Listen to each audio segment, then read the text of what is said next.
నమస్కారం సిటీ వార్తలకు స్వాగతం। ఎస్సీ ఎస్టీ వర్గీకరణపై సుప్రీంకోర్టు సంచలన తీర్పు ఇచ్చింది। వర్గీకరణకు గ్రీన్ సిగ్నల్ ఇచ్చింది। ఎస్సీ ఎస్టీ వర్గీకరణ సమర్థనీయమని తెలిపింది। ఎస్సీలు చాలా వెనుకబడిన వర్గాలుగా ఉన్నట్లు ఆధారాలున్నాయని, విద్య ఉద్యోగాల్లో రిజర్వేషన్ల వర్గీకరణ ఆవశ్యకత ఉందని సుప్రీంకోర్టు అభిప్రాయపడింది। కొన్ని కులాల్లో వర్గీకరణ చేసే వెసులుబాటు రాష్ట్రాలకు ఉండాలని ఎస్సీ వర్గీకరణపై చారిత్రాత్మక తీర్పు వెలువరించింది। విద్య ఉద్యోగాల్లో రిజర్వేషన్ల కోసం ఎస్సీ ఎస్టీ వర్గీకరణ అవసరమని చీఫ్ జస్టిస్ చంద్రచూడ్ నేతృత్వంలోని 7 సభ్యుల ధర్మాసనం 6:1 నిష్పత్తిలో తీర్పు వెలువరించింది। ఎస్సీ వర్గీకరణ అంశంలో సుప్రీంకోర్టు చారిత్రాత్మక తీర్పునిచ్చారని మాజీ మంత్రి డొక్క మాణిక్య వరప్రసాద్ తెలిపారు। వర్గీకరణ విషయంలో కూటమి ప్రభుత్వం కీలక పాత్ర వహించడం వల్లనే విజయం సాధించిందన్నారు। ఎస్సీ వర్గీకరణకు దేశంలో అన్ని పార్టీలు మద్దతు ఇస్తే వైసీపీ మాత్రం వ్యతిరేకించడం విచారంగా ఉందని డొక్క మాణిక్య వరప్రసాద్ ఆరోపించారు। సుప్రీంకోర్టు తీర్పును యథావిధిగా రాష్ట్రాలు అమలు చేయాలని, అంబేద్కర్ సూత్రాలను అమలు చేయాలని సూచించారు। గత 30 సంవత్సరాల వర్గీకరణ పోరాటం నేటికి విజయవంతమైందని, ఇందులో కీలక పాత్ర పోషించిన ప్రతి ఒక్కరికి డొక్క ధన్యవాదాలు తెలిపారు। ముఖ్యమంత్రి చంద్రబాబు నాయుడు గారు కూడా ఆ రోజు 2000 సంవత్సరంలో కంబైన్డ్ స్టేట్లో ఈ వర్గీకరణని చట్టరూపం తెచ్చి 4 సంవత్సరాలు ఇంప్లిమెంట్ చేయడం జరిగింది। అప్పుడు 2004లో సుప్రీంకోర్టు దీన్ని కొట్టివేయడం జరిగింది। ఇప్పుడు 7 ధర్మాసనం, అప్పుడు 5 ధర్మాసనం కొట్టివేసింది, ఇప్పుడు 7 ధర్మాసనం దీన్ని ఇంప్లిమెంట్ చేయడం జరిగింది, అవకాశం ఇచ్చింది ఇప్పుడు। అందువల్ల ఈ సందర్భంగా అందరికీ ధన్యవాదాలు, ముఖ్యంగా చంద్రబాబు నాయుడు గారికి, మోడీ గారికి, అంటే బీజేపీకి, కూటమి ప్రభుత్వానికి, కేంద్రంలోనూ రాష్ట్రంలోనూ దీనికి మద్దతు ఇచ్చిన అన్ని పార్టీలకి, ఈవెన్ కాంగ్రెస్ పార్టీ కూడా దీనికి మద్దతు ఇచ్చింది। దాదాపు అన్ని పార్టీలు మద్దతు ఇచ్చాయి దీంట్లో, ఒక ఎక్సెప్ట్ వైసీపీ పార్టీ తప్పితే అన్ని పార్టీలు దీనికి మద్దతు ఇచ్చాయి। అన్ని పార్టీలకు కూడా గౌరవంగా అందరూ మాదిగ జాతి తరఫున, సామాజిక న్యాయం తరఫున ధన్యవాదాలు తెలియజేస్తాం। సామాజిక పెన్షన్ల పంపిణీ గుంటూరు తూర్పు నియోజకవర్గంలో ఉత్సాహంగా జరిగింది। ఎమ్మెల్యే నసీర్ అహ్మద్ ఈ కార్యక్రమంలో పాల్గొని వృద్ధులు, వితంతువులు, దివ్యాంగులకు పెన్షన్ అందించారు। కూటమి ప్రభుత్వం ఇచ్చిన మాట ప్రకారం 1వ తారీఖునే ఇంటి వద్దకే సచివాలయ సిబ్బంది ద్వారా పెన్షన్ పంపిణీని విజయవంతంగా నిర్వహిస్తుందని చెప్పారు। అర్హత ఉండి పెన్షన్ రాని లబ్దిదారులు తన కార్యాలయం వద్ద సంప్రదిస్తే తగు న్యాయం చేస్తామని ఎమ్మెల్యే నసీర్ ప్రకటించారు।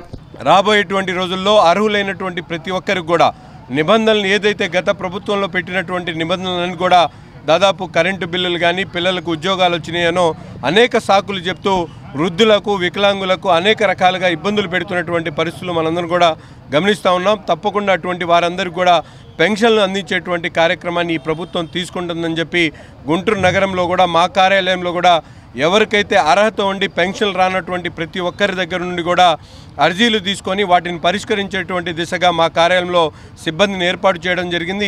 ఈ సేవల్ని సద్వినియోగం చేసుకోవాలని చెప్పి నగర ప్రజలందరూ కూడా విజ్ఞప్తి చేస్తా ఉన్నాం। గత ప్రభుత్వం రాష్ట్రాన్ని సర్వనాశనం చేసిందని ఎమ్మెల్యే గల్లా మాధవి ఆరోపించారు। కొత్తగా వైసీపీ నేతలు నిద్రలేచినట్లు కూటమి ప్రభుత్వంపై విమర్శలు చేయడం విడ్డూరంగా ఉందన్నారు।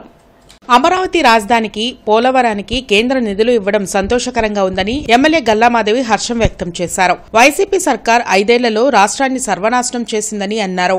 పోలీసు వారు ఎదుర్కొంటున్న ఎన్నో రకాలైన ఇబ్బందుల దృష్ట్యా మనకు కావాల్సిన బడ్జెట్ పరంగా కూడా ఈరోజు ఒక 5 పాయింట్లు రాష్ట్ర ప్రభుత్వానికి ప్రతి నియోజకవర్గం నుంచి అందజేయబోతూ ఉన్నాం కలెక్టర్ గారికి।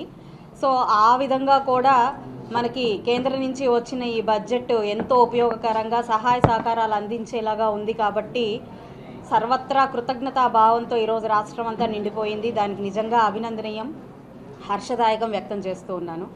అలాగే ప్రతిపక్షం వారు ఈరోజు మన అసెంబ్లీలోకి రాలేక బయట నుంచే ఢిల్లీలో కూర్చుని ధర్నాలు చేస్తూ, లేదంటే ప్రెస్ మీట్లు పెట్టి గవర్నమెంట్ ని ప్రశ్నించే పరిస్థితి ఉంది।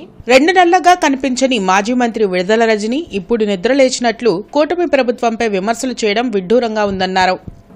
2 నెలలుగా కూడా ఎక్కడ, అంటే ఎలక్షన్ అయిపోయిన 2-3 నెలలుగా కూడా ఎక్కడ కనిపించని పరిస్థితుల్లో సడన్ గా ఈరోజు జ్ఞానోదయమైన రీతిలో వచ్చి ప్రెస్ మీట్లు పెట్టి మాట్లాడుతూ ఉన్నారు।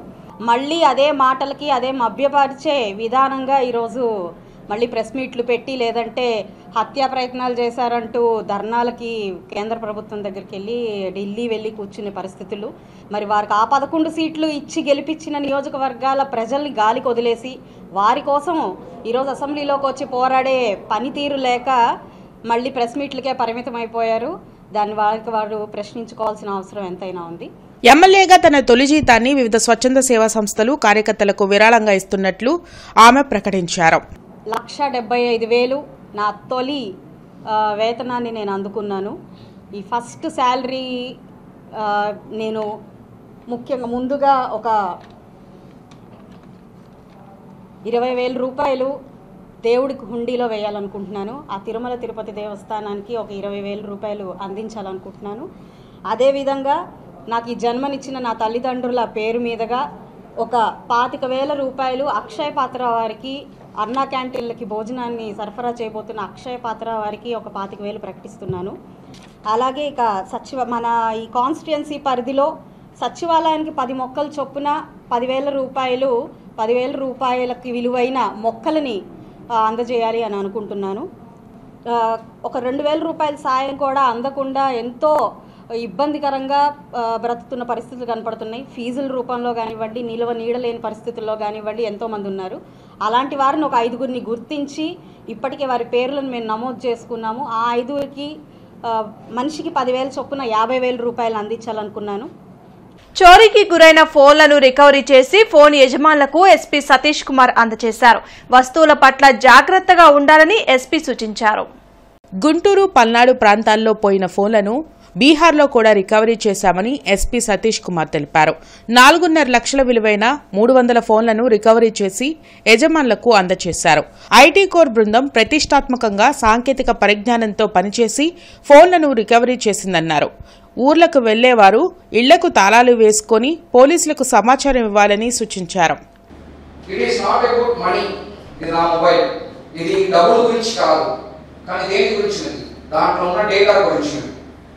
ఓకే, మీ పర్సనల్ డేటా చాలా ఉంటాయి, పర్సనల్ పిక్చర్స్ చాలా ఉంటాయి, మీ ఫ్యామిలీ సంబంధించిన డేటా ఉంటాయి. ఇప్పుడు ఇది ఇంకొకరికి వాడు సెకండ్ హ్యాండ్ కిందకి అమ్ముతారు. ఉన్నప్పుడు ఎవరో ఒకరికి ఈ డేటాని చేరుకుంటుంది, నంబర్స్. ఓకే, మీరు భయపడుతున్నది దానికోసం, లేకపోతే ఏముంది, ఇప్పుడు 5,000 6,000 అంటే పెద్ద డబ్బు కాదు ఎవరికి కూడా.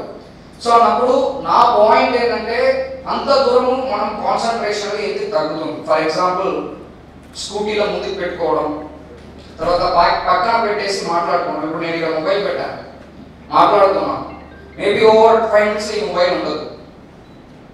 ఓకే, సో అందరూ కూడా దయచేసి మొబైల్ని జాగ్రత్తగా పెట్టుకోండి.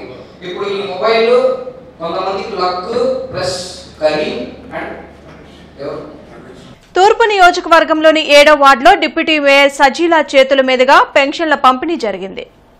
ముఖ్యమంత్రి నారా చంద్రబాబు నాయుడు సామాజిక భద్రతకు బాటవేస్తూ పేద ప్రజల సంక్షేమం కోసం అవ్వాతాతలకు ఎన్టీఆర్ భరోసా పెన్షన్ కార్యక్రమాన్ని నిర్వహిస్తున్నారని సజీలా తెలిపారు. సుమారు ఈరోజు అవ్వాతాతలకు పెన్షన్ను 4,000 పంపిణీ చేశారు. ఈ కార్యక్రమంలో ex standing committee chairman Haji Sheikh Shaukat, ward president Quddus, Satyam, Subhani, division ముఖ్య నాయకులు, పార్టీ కార్యకర్తలు తదితరులు పాల్గొన్నారు.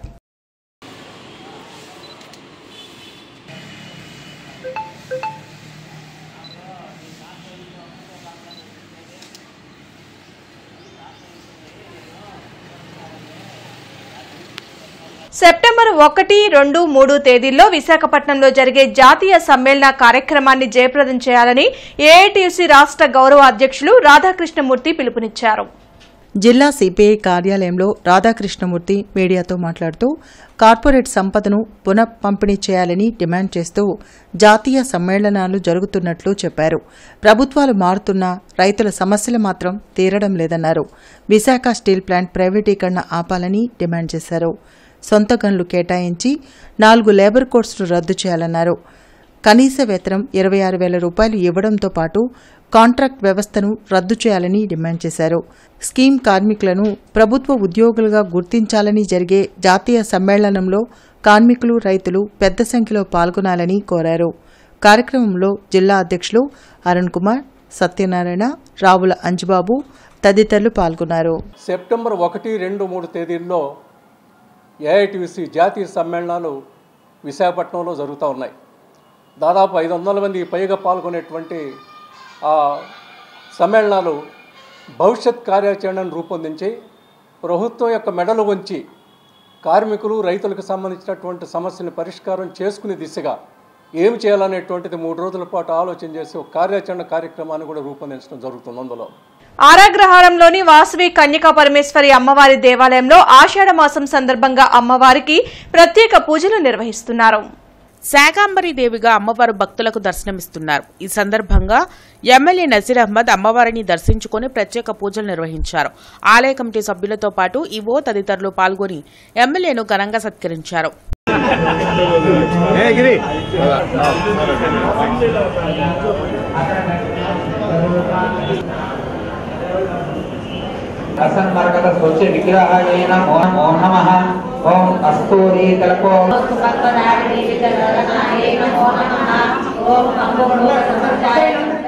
శ్రీ వాసవి కన్యకా పరమేశ్వరి అమ్మవారి దేవస్థానంలో శాకాంబరి అలంకరణ కార్యక్రమాన్ని ఎంతో వైభవంగా ఈరోజు నిర్వహించుకోవడం జరుగుతూ ఉంది. పెద్ద ఎత్తున గుంటూరు నగరంలో ఉన్నటువంటి సోదరిమణులు అలాగే మహిళలు పెద్ద ఎత్తున ఈరోజు ఈ కార్యక్రమంలో పాల్గొని అమ్మవారి ఆశీస్సులు తీసుకోవడం, మేము కూడా ప్రత్యేకంగా ఆహ్వానించి కమిటీ వారు అలాగే ఈఓ గారు అందరూ సన్మానించి ఈ కార్యక్రమాన్ని ఆహ్వానించడం జరిగింది. అమ్మవారి ఆలయ ప్రతిష్టను కాపాడేటువంటి విధంగా రాబోయే రోజుల్లో ప్రతి ఒక్కరు కూడా ఏదైతే నిర్ణయం తీసుకుంటుందో ప్రభుత్వ నిర్ణయం ప్రకారం మేమందరం కూడా తప్పకుండా అమ్మవారి ప్రతిష్టను ఇంకా ఇనుమడింపజేసేటువంటి విధంగా కార్యక్రమాలు తీసుకొని ముందుకు సాగుతామని చెప్పి ఈ సందర్భంగా తెలియజేస్తాం. ఈ వార్తలు ఇంతటితో సమాప్తం. నమస్కారం.